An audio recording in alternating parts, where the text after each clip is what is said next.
At first, there was the tick of things we left behind. One day after, and the coffee makers tried to wake a country that was already gone. In kitchens from Bangor to Bakersfield, little red lights kept their promises. Programmable thermostats held steady at 72. The electric toothbrushes that hadn't yet run out of charge vibrated for exactly 2 minutes in the mouths of nobody, then stilled.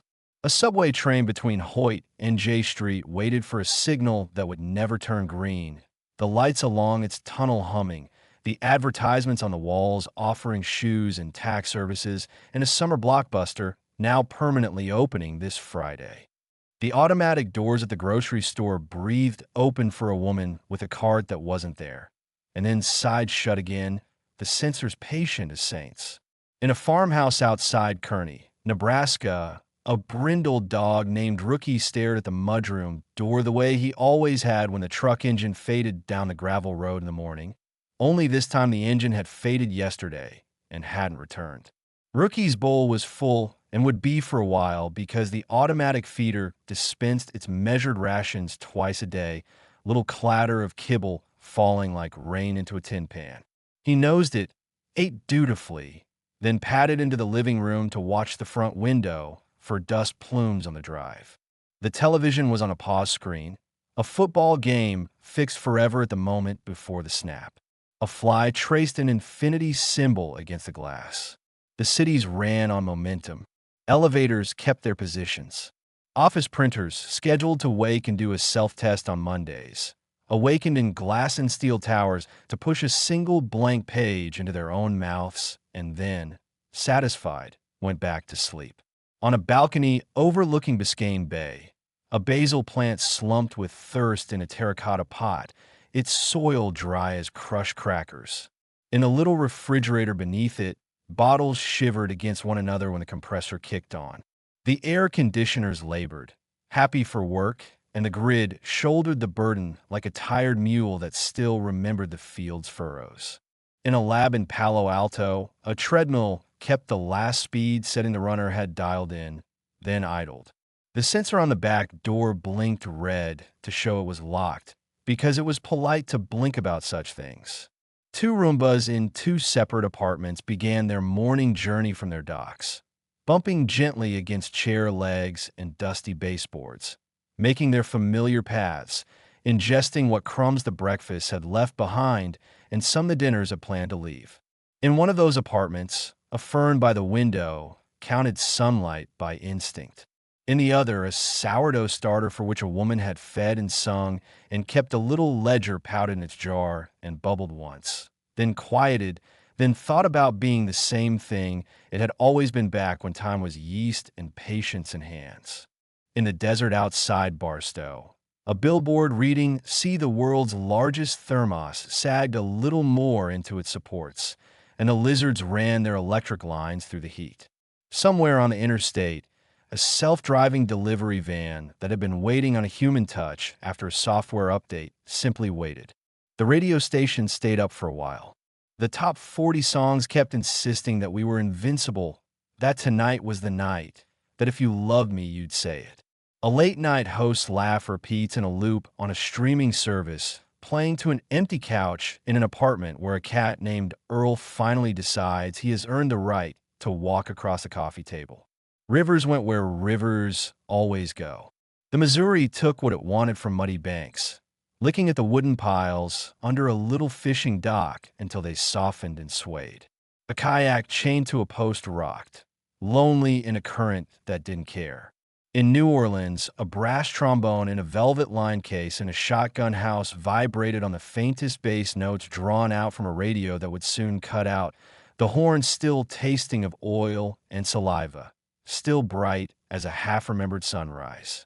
The parakeets in Chicago, descended from escaped pets, shrugged and survived, chattering in the elm trees strung with holiday lights that would, come evening, do their duty one last time if the timer asked them to. Rookie lay down at the door when dark came. The sky above the farmhouse was thick with stars he hadn't noticed before because they had never been this loud.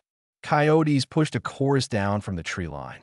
The automatic feeder clicked and whirred and spilled more food. Rookie didn't eat. He was listening. He slept with one ear upright and one ear folded, the way he did when the man fell asleep on the couch and the woman's car turned in late. A week passed in a minute. A month folded into a crease. The clocks in the ovens blinked 12 o'clock when their power hiccuped and came back. But they went dead and stayed dead, and the refrigerators thawed like small weather systems. In apartments stacked like shoeboxes in cities with fitting names, Hopewell, Independence, Liberty, the edges softened. Faucets leaked. Ceilings peeled. The plants that were passed down from grandmother to mother to daughter, each cutting a New Testament, gave up and dropped their glossy hearts to the floor. By the time a year had stitched itself into the world, the grass was tall on the median strips, covering the reflectors and the crushed paper cups and the little storms of broken glass near the exit ramps. The deer, who had always glanced over their shoulders before a field because of an ancient rumor of wolves, moved with grace down the highways, their hooves striking sparks from gravel in a way that would have made Renaissance painters reinvent gold leaf. The bears took the orchards first, then the dumpsters, then, discovering the patios, the perfect little pools of water humans have been thoughtful enough to build in their backyards. In the suburbs, you couldn't throw a tennis ball without hitting a fox. They learned the trick of screen doors like everything learns everything, with patience and hunger and a kind of shameless joy. Rookie grew thin and then strong in exactly the way a dog becomes a story. When the feeder finally clicked and did not whir, he went to the cupboards and waited. He carried a boot into the living room and placed it carefully on the rug, knowing that this was the kind of offering that had always invoked magic. When the boot did nothing, he took it gently in his mouth and slept with it. He discovered a rabbit nest in the pasture and then learned to pretend he hadn't when lily-eyed kits stared with the wet solemnity of the freshly alive. He figured out the latch on the screen door a month after he needed to. In the barn, he found a hayloft that smelled like late summer. He rented it from the swallows for a valueless currency, the promise to keep breathing. The grid did what trembling things do. The wind farms in Iowa spun and spun and spun when the wind told them to, which it always does. The inverters cooled as they had been designed to, as long as the dust filters weren't clogged, which they were.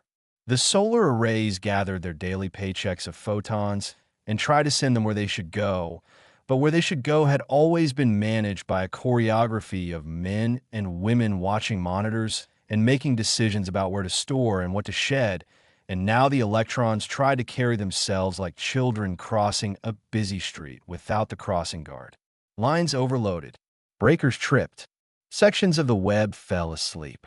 The hydro dams kept their monastic vows the longest, but silt will have a say, and machinery needs gentleness, and the river will tell any monk how the world will be when the world is itself again. The stories in the clouds shorted out briefly around cities on the days the substations fired again for a while, and then grew quiet when the last reserve plant finally spun down. Without the jitter and glare of human light, darkness returned like a friend we had stopped calling. The Milky Way was a rumor no longer. The aurora spilled itself over the Dakotas like a long, slow apology. Above it all, satellites went on like stray lanterns, some controlled by software that assumed human supervision would return at any moment, others tumbling, blinking their red eyes. Space debris intersected with algebra and made little metallic confetti that burned up into wishes nobody made. On a freeway outside St. Louis, a farmer walked a small herd of cattle down the inside shoulder while the planting seasons tried to figure themselves out without the hands that made them orderly. The farmer said nothing because there were no words in a world where you were the only one to hear them. The cattle ate the sweet grass that used to be the land of billboards, and someone who was not there remembered how their grandfather had seen the prairie grasses once, how he'd told the story of it in a voice that made you see wind. In the Sierra, where the trees had grown to the size of reasons, fire got its chance. Controlled burns were not controlled because no one was left to control them, and the lightning did what it has always done. The inferno raised its tall, bright mouth to the sky and sang its old song, the one that birches and lodgepoles had danced along before axes made music. The understory cleared and the cones opened, and the ash laid itself down like a map for new shoots to read. In the aftermath, blackened trunks wrote statements on the hills, and the deer stepped through the paper ash with precise hooves. On the coasts, the tides rearranged real estate. Boardwalks came loose, then went, then appeared again in pieces at the new edges of the world. Salt water pried stones apart with patience. The lighthouses, most of which had been retired to nostalgia, remembered their duties out of habit, felt misunderstood, then got over it. The whales talked louder. The ships that had been anchored well rode the weather. The ones that had not went ashore like horses broken by their own speed. A sea lion hauled out to sleep on a lifeguard stand in Santa Cruz, owning it possible because no teenage boy with a whistle cared anymore about which mammals belonged where. Rookie had neighbors now, though they would not have called themselves that. A raccoon family learned the farmhouse porch. The mother had a white band across her left paw, like a bracelet. A red-tailed hawk took up residence on the windmill and spent long afternoons regarding the mouse population with the practiced boredom of a librarian. A pair of feral cats watched Rookie, and he watched them, and they had a truce that was a miracle every minute until it wasn't. And then it was again. He made a circle in the grass where he slept. He learned the seasons by smell. He carried the boot with him less and less. He slept. Years stacked. The things that break under weather broke. The things that open under attention opened. Moss, ivy, lichen, wild morning glories, the nouns we half remember from childhood walks with grandparents, touch-me-nots and foxgloves, invaded, but invasion is a human word, and they had always belonged. The skyscrapers in Chicago and Dallas and Atlanta sweated glass, popped panes into the wind like birds that had decided to be windows, their steel bones softening in their joints, their stairwells filling with brittle drifts of paper, memos, receipts, love notes scribbled on the backs of meeting agendas. In those stairwells, coyotes learned verticality, made their dens in what used to be the 30th floor lounge, watched from their glassless apertures as storms rolled in. On the Brooklyn Bridge, an oak took hold where dirt had collected, its roots finding cracks and making propositions to granite. The bronze statues did not move, though at dusk you might believe they stretched. They greened into their new lives and looked right in their new cloaks. In parks, carousel horses stood alert, their teeth bared in a permanent smile that was, if you were a fox trotting past, slightly unsettling.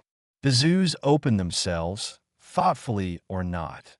Doors rotted, latches failed, fences fell lazy, and the inhabitants considered their options. Some stayed because they had made a life and a territory, their own autobiographies without chapters. Others left with astonishing ease, not even glancing back.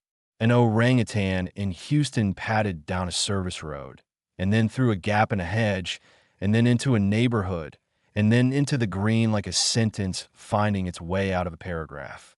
On the 100th year, the edges of what had been our dominion could be mistaken for something that had always been. The shapes of our cities remained undeniable. You could trace the spoke and wheel of Washington from the sky. You could see the careful mess of Los Angeles like ink soaked into porous pulp. But the seams had been mended by weather and root. The rebar ribs of freeways arched where concrete fell away. Bridges became canyons for vines and swallows. Football fields were meadows where foxes printed lines with their morning patrols, where dandelions troughed the 50-yard line with yellow. The Hollywood sign fell in halves, and then in quarters, and then you could find the top of an H in a thicket and mistake it for a prehistoric vertebra. Rookie's line became part of the general canine story told in the fields and the alleys and the rail yards. His grandchildren forgot bowls and feeders and discovered creek water, and their coats told the tale of where they'd been. Burrs and bits of milkweed silk, a stubborn gray hair from a skunk encounter that taught them lasting humility. Some of them carried a trace of border collie, some Labrador, some wolf that remembered its time in the news. They gathered themselves in small democracies and learned the dark like a cradle song. In a gutted movie theater in Tulsa, they made a den beneath a screen still faintly tethered to the idea of romance. And pups dreamed in jerks and paws of running toward something that was always running away, which is to say they dreamed like anything alive. The last paintings in museums did not burn because nobody burned them. They dimmed because nobody cared for them in the ways paintings require. Clean air, right humidity, a superstition of white gloves. The mariachi suit in a glass case in San Antonio wilted in its shoulders.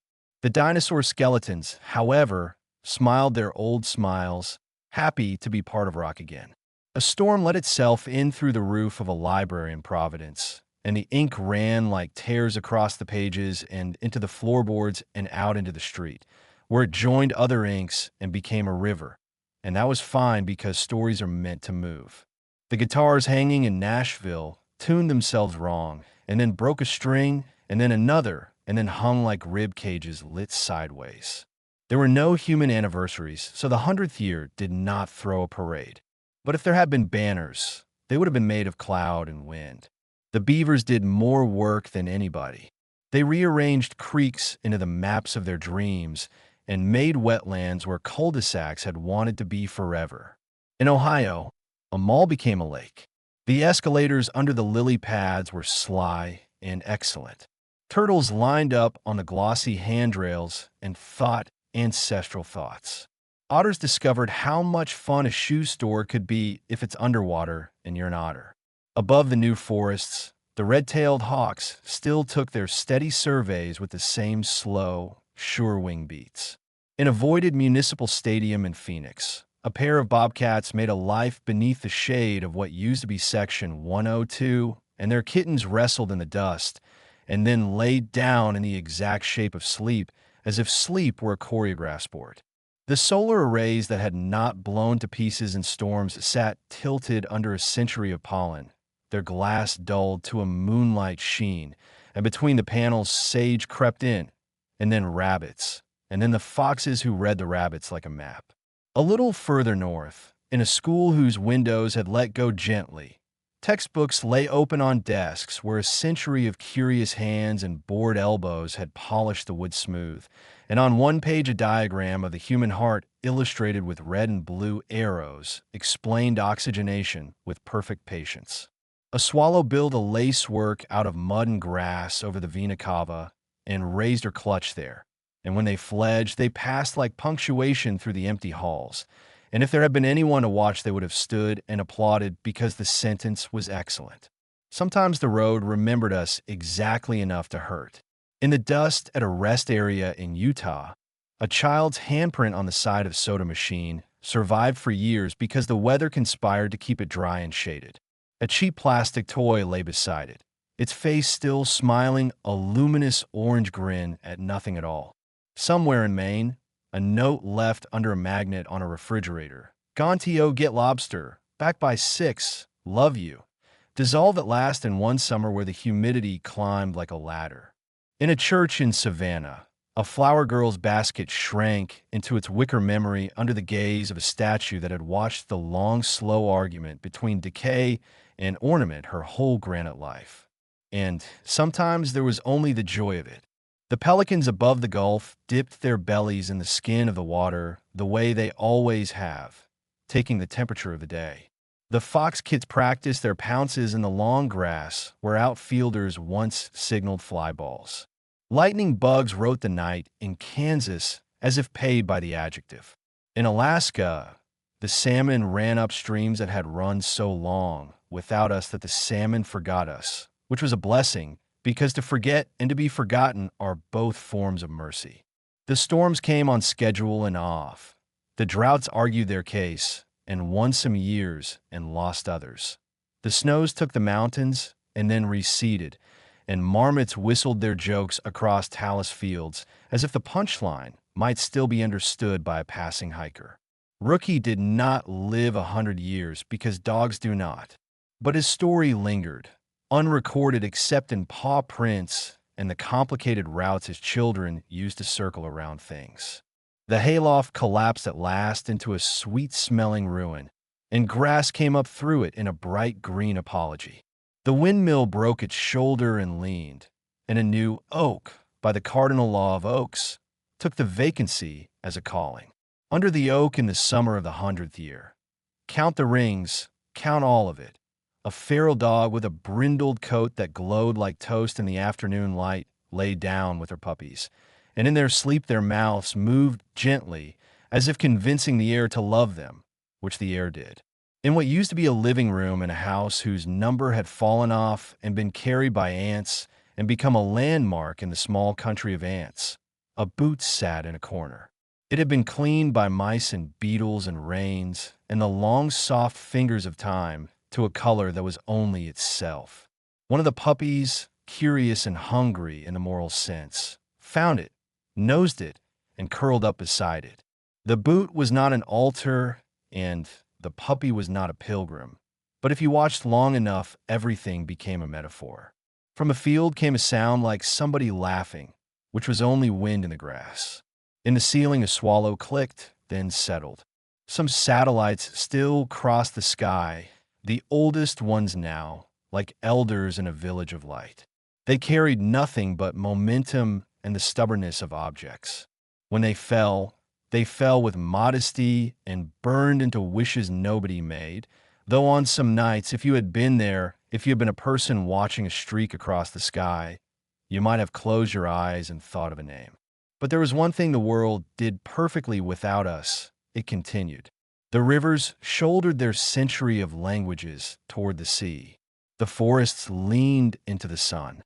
The ruins were not sad. They were opinions, and the vines debated those opinions well. The wind had new streets to run. In the 101st spring, coyotes sang in the husk of a shopping mall as the sun rose through the shattered atrium and goldened the escalator rails. And their song was exactly as it had been before language and exactly as it would be after whatever comes next. The fox kids in the stadium tired of wrestling and watched the sky with the stillness of saints. The swallow under the vina cava fed a new brood and taught them the turn, the swoop, the sharp, impossible ribbon of a change of mind. The brindled dog woke under the oak and licked her puppies clean and looked toward the gravel drive as if she could smell a truck. The gravel drive was just stones and dust, and it would always be just stones and dust. The wind crossed it like a page turning. The barn door knocked twice, loose hinge, same music, and then held. There was so much blue. The mountains were not taller, but they loomed more distinctly without the film of attention we had always layered over them. The ocean, which kept the ledger for everything, drew its lines in and out with mathematical grace and a slop that could be mistaken for carelessness if you didn't know better. If you wanted to, if there were still a wanting to be had by a species that had made so many membranes between itself and wanting, you could stand at the edge of a field in Nebraska in the rattle of summer and look to the horizon and see where the world had become itself again. You could say out loud, if there were air shaped for it, that you were sorry and you were grateful, that you had loved the world you made and the world that made you, and that both truths were a single truth. A breeze picked up the scent of crushed clover and carried it past the boot in the house with no number. Over the porch with the raccoon's bracelet prints dried in the dust. Across the lawn where the oak's shade moved like a clock, and down the gravel drive to the county road where grass had braided itself in the cracks. If there had been anyone there to close a gate, the breeze would have lifted the hair from the nape of their neck and made them think for a second of someone's hand. But there was not. There was only the complicated kindness of the world doing what the world does. The songbirds practiced scales because they could. The fox on the 50-yard line yawned and shook out his coat and trotted toward the tunnel. The sun rose into a sky that kept being a sky, and if it had a thought, it was this quiet, untranslatable thing. Everything continues. Everything learns everything again.